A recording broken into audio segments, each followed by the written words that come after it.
Ok, ahora vamos a ver la parte 3 de esta clase, que es justamente cómo vamos a vincular todos los conceptos que ya les he dicho con esta famosa forma de graficar, ¿cierto?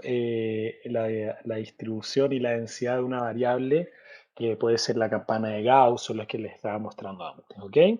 Entonces ahora todo esto va, espero, ¿cierto? Va a empezar a cobrar sentido en, en el contexto de lo que estamos viendo y también de a poco también en el análisis estadístico. Entonces, volvamos a estos gráficos que les mostré recién, ¿cierto? En los que les decía, bueno, acá hay una distribución de probabilidad uniforme y acá hay una que no es uniforme. Esta específicamente tiene más una forma, ¿cierto?, de pirámide.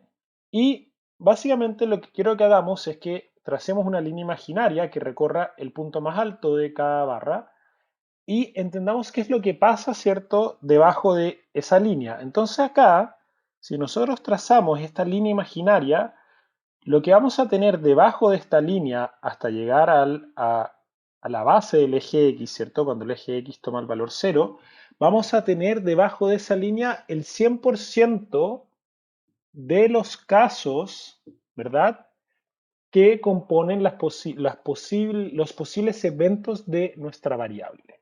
¿Ok? Entonces, debajo de esta línea tenemos al 100% de los casos, ¿cierto?, que componen las posibilidades de eventos de nuestra variable aleatoria. Y lo mismo acá. Acá podemos trazar esta línea y esta pirámide de acá, ¿cierto?, imaginaria. Debajo de esto, o sea, el área que está debajo de esto, todo esto de acá, ¿ok?, está acumulando el 100% de las posibilidades. Entonces esto se empieza a mezclar con los conceptos que vimos antes, porque ustedes ya habían visto que cada una de estas barritas, ¿verdad?, tenía que estar entre 0 y 1. Esa era una de las características. Pero a su vez, entre todas ellas, tenían que sumar 1 o el 100%. Y lo que yo les estoy diciendo es que otra forma de ver eso es como el área que está debajo de esta pirámide o de esta línea, en este caso acá. Debajo de esas barras, en esa área que queda acá, tenemos a todos los posibles casos de nuestra variable aleatoria. ¿Ok? Cuando veamos esto mismo, en el caso de una variable, de una encuesta, como puede ser salarios o qué sé yo, significa que debajo de esa línea, ¿ya?, vamos a tener el 100% de nuestra población. Y esta forma, la forma que tome esa línea, nos va a hablar de cómo se comporta la variable. ¿Ok? Entonces, eso es muy importante porque entonces ustedes tienen que entender que debajo de esa línea van a estar el 100% de los casos y que cada una de estas barras que representa un posible evento también tiene una posibilidad de ocurrir entre 0 y 1. ¿Ok? Entonces acá empezamos a combinar los conceptos y a entender qué es una función de densidad de probabilidad. ¿Ok? Entonces, básicamente la densidad de probabilidad de una variable aleatoria calcula la probabilidad de que la variable tome un cierto valor. ¿Qué significa eso? Entonces, que esta función de densidad de probabilidad está definida por el área debajo de la función entre dos puntos. Entonces, nuestra función de distribución de probabilidad es la línea, ¿ok? Y la función de densidad, ¿cierto?, en el fondo viene representada por toda el área debajo de esa línea, ¿ok? Y lo que tiene que cumplir nuestra función de densidad de probabilidad es que tiene que contener todos los casos posibles, es decir, el área debajo de esa curva tiene que ser igual a 1 o al 100%, y en ningún punto puede ser menor a 0 o mayor a 1, ¿verdad? Porque si no, no se estaría cumpliendo con lo que les había explicado antes, de que efectivamente estemos considerando casos posibles. ¿Ok? Entonces acá vemos algo algo que nos suena más al mundo real. Acá estamos viendo la función de densidad de probabilidad de una variable que se llama commuting time o tiempo de transporte, ¿ok? Tiempo que las personas se demoran en transportarse a sus trabajos. Entonces acá abajo, en el eje X, está medida en minutos. Va de 10, o sea, al parecer no hay muchas personas que se demoren menos de 10 minutos, y llega hasta 40 minutos. ¿Y qué es lo que nos muestra acá? Esta función, esta línea, que es el equivalente a la línea que antes estábamos viendo en la función de probabilidad uniforme o en la función de distribución de probabilidad que era como una pirámide.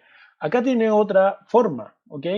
Porque para esta variable, que es el tiempo que a las personas les toma ir a su trabajo, no se comporta de esa manera, no se comporta ni de forma uniforme ni como una pirámide, sino más bien con esta forma acá. ¿Y cómo se interpreta esto? ¿Ok?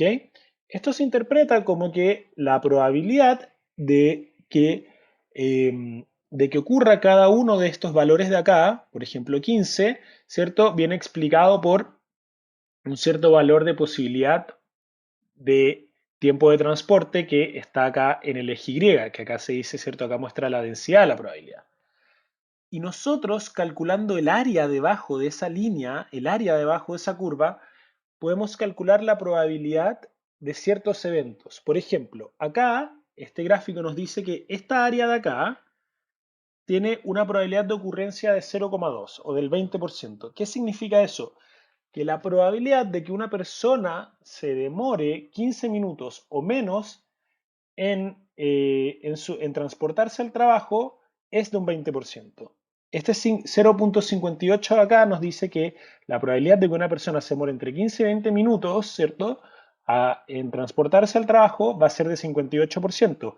Y la probabilidad de que se demore 20 minutos o más es de un 22%. ¿Verdad? Entonces fíjense que estos tres eventos posibles pueden estar perfectamente reflejados en nuestra función de distribución de probabilidad.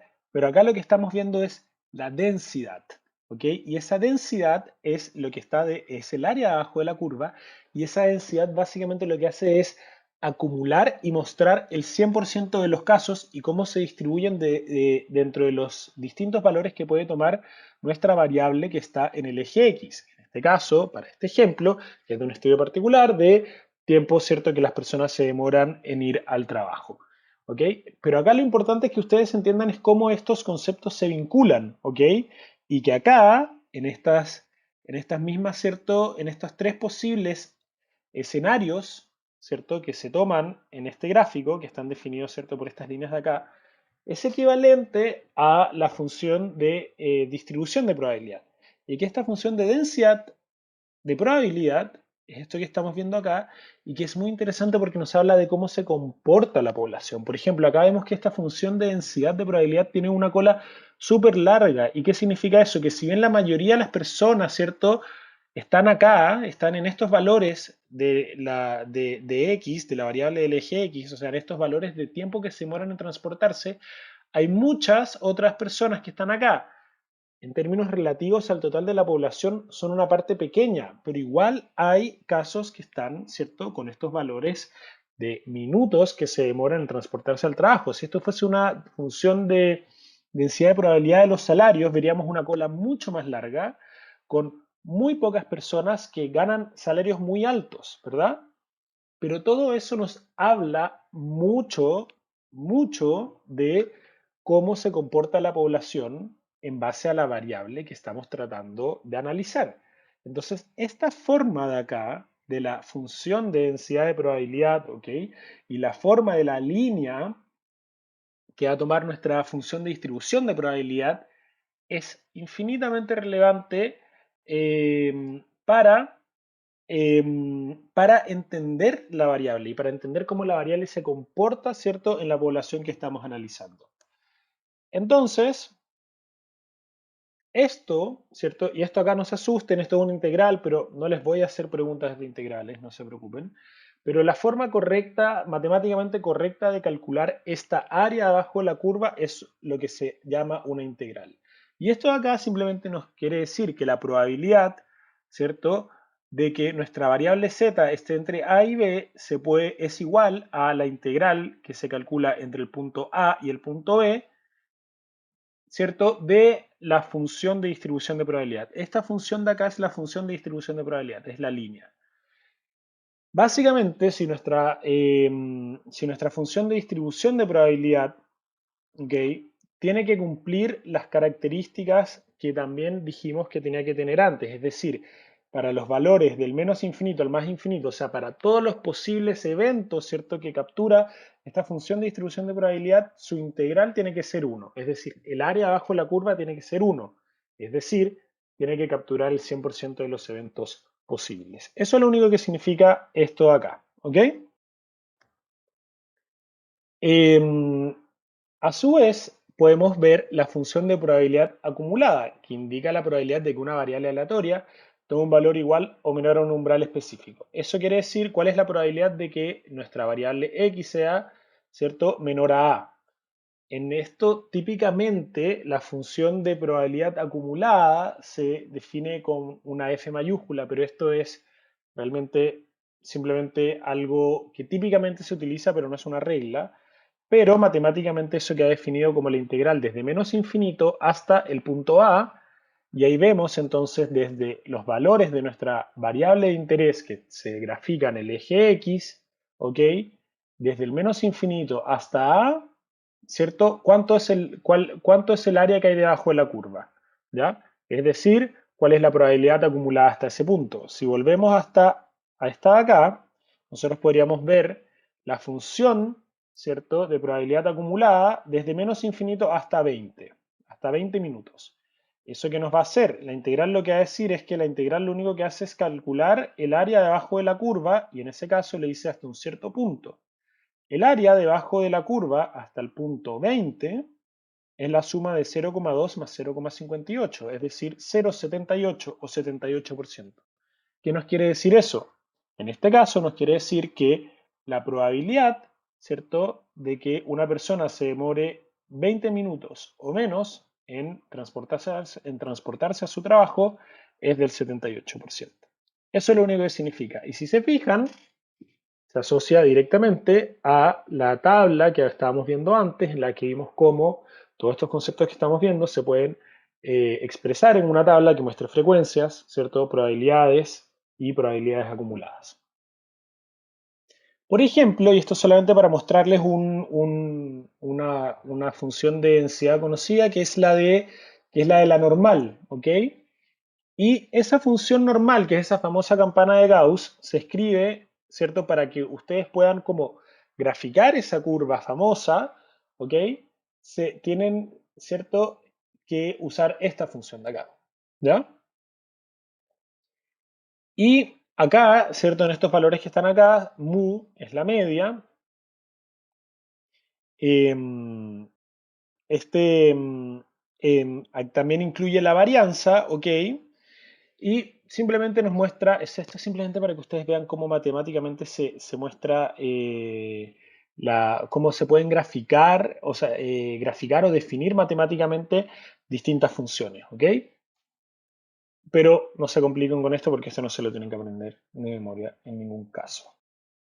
Esa función normal, que es la que está acá, que se muestra acá, si nosotros la graficamos, tiene un comportamiento más o menos así.